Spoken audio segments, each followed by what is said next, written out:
Bonjour à tous, bienvenue dans cette nouvelle capsule. Nous allons parler ici de l'atome. L'atome, vous l'avez étudié au collège et vous savez donc que toute matière est composée d'atomes. Vous êtes composé d'atomes, tous les objets autour de nous sont composés d'atomes. Et nous savons aujourd'hui que les atomes qui nous entourent ont un jour été fabriqués dans les étoiles. En effet, l'analyse spectrale des étoiles nous a permis de connaître leur composition et c'est ainsi que nous savons que le Soleil est composé principalement d'hydrogène et d'hélium, mais qu'il contient également d'autres éléments comme l'aluminium, le soufre, l'azote. Tous ces éléments sont fabriqués au cours de la vie de l'étoile. D'autres éléments sont fabriqués au cours de la mort de l'étoile. Ça se produit pour les étoiles les plus massives qui, en fin de vie, explosent. C'est ce qu'on appelle une supernova. Et au moment de cette explosion, de nouveaux éléments chimiques, de nouveaux atomes donc, sont fabriqués.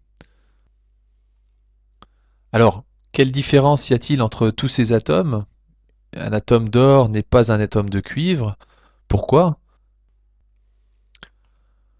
Pour répondre à cette question, il faut connaître la composition de l'atome, sa constitution.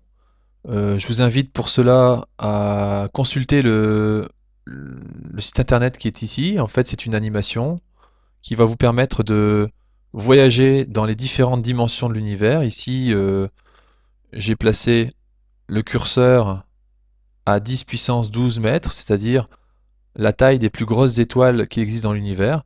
Quand nous parlons d'atomes, nous parlons du monde de l'infiniment petit, autrement dit des puissances de 10 petites, et c'est pour ça que je vais, en déplaçant mon curseur, me rapprocher des objets les plus petits de l'univers. Donc je vous invite à faire ce voyage par vous-même. Vous pourrez retrouver le lien sur le site internet de la classe. Donc nous sommes ici dans l'univers qui nous est familier, avec des objets familiers. C'est un univers qu'on qualifiera à l'échelle humaine, où l'ordre de grandeur des distances est de 10 puissance 0 mètres. Si nous nous rapprochons encore, nous arrivons dans l'univers de l'infiniment petit,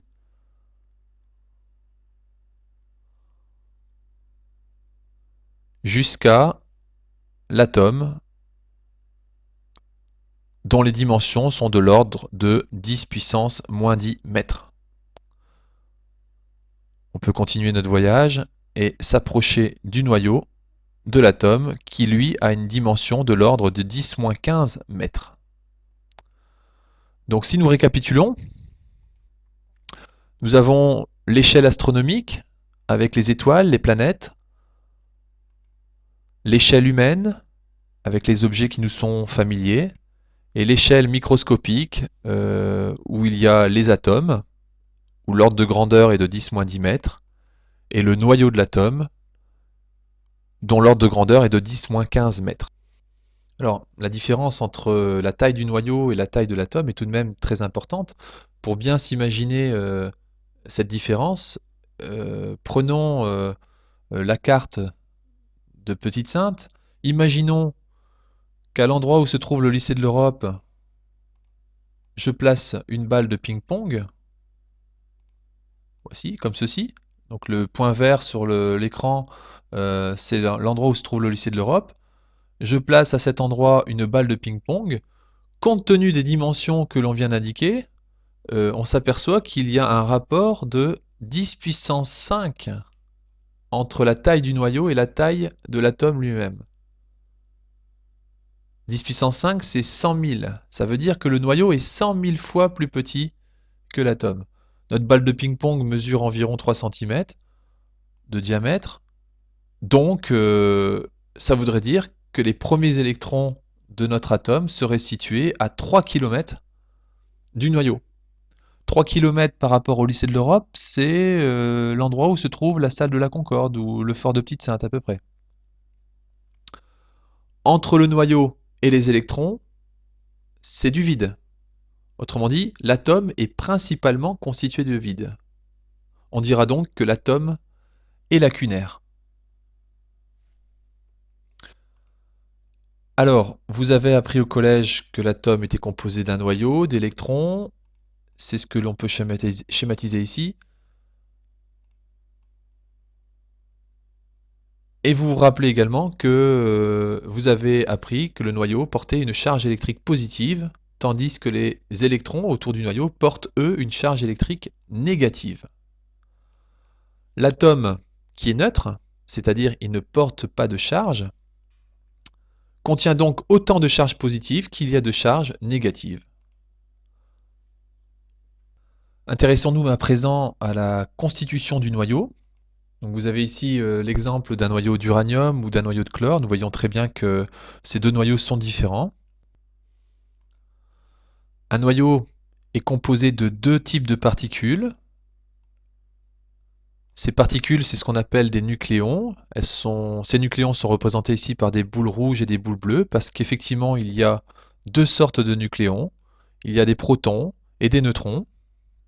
Et nous savons aujourd'hui que ces deux particules se différencient en particulier par leur charge, puisque le proton a une charge positive, tandis que le neutron n'a pas de charge, autrement dit, il est neutre. Pour différencier les noyaux des atomes, on utilise un symbolisme dans lequel la lettre Z représente le nombre de protons, qu'on appelle également le numéro atomique. La lettre N représente le nombre de neutrons. Et la lettre A représente le nombre de nucléons. Ces trois nombres sont liés entre eux par une relation assez évidente. Le nombre de nucléons, c'est bien sûr la somme du nombre de protons et du nombre de neutrons. On écrira donc que A est égal à N plus Z. Finalement, deux nombres suffisent pour caractériser complètement le noyau d'un atome. C'est pour ça que dans le symbole d'un noyau, que l'on écrit sous la forme AXZ, on n'indique pas le nombre de neutrons. La lettre X représente le symbole de l'élément chimique. Par exemple, vous connaissez quelques éléments chimiques, l'oxygène. Pour l'oxygène, on met la lettre O, pour le chlore, on met les lettres C et L, et pour l'azote, la lettre N. Donc il faudra retenir que le nombre de nucléons est indiqué en haut à gauche du symbole de l'élément chimique, tandis que le nombre de protons est indiqué en bas à gauche du symbole de l'élément chimique. Vous remarquerez que les lettres sont dans un ordre alphabétique, A, X, Z, en partant du haut. Quelques exemples pour terminer. Il s'agit ici donc de deux exemples où nous devons indiquer le nom de l'atome et la composition de son noyau. Donc le symbole Cl, c'est le symbole de l'élément chimique chlore. Le symbole Cu, c'est le symbole de l'élément chimique cuivre. Nous devons, à partir du symbole du noyau, retrouver la composition de celui-ci. Nous savons qu'en bas à gauche figure le nombre de protons. Donc ici, nous avons le nombre de protons. Autrement dit, il y a 17 protons dans le noyau. Z égale 17. En haut à gauche du symbole du chlore, on sait qu'il y a le nombre de nucléons, 35. Autrement dit, A égale 35. Connaissant le nombre A et le nombre Z, on peut en déduire le nombre de neutrons, même s'il n'est pas indiqué dans l'écriture symbolique. Par une simple soustraction, on trouve le nombre N, ici N égale 18. Sur le deuxième exemple, celui du cuivre, les nombres A et Z n'ont pas été indiqués dans l'écriture symbolique. Il faut les déterminer à partir du tableau. Le tableau nous indique qu'il y a 29 protons. Cela veut dire que Z égale 29. J'écrirai donc 29 en bas à gauche du symbole Cu. Je sais qu'il y a 34 neutrons, qu'il y a 29 protons, et je sais que les nucléons représentent l'ensemble des protons et de neutrons. Par une simple addition, je détermine ainsi le nombre de nucléons. 29 plus 34 égale 63. Il y a donc 63 nucléons dans le noyau du cuivre, d'où l'écriture symbolique ici. À bientôt!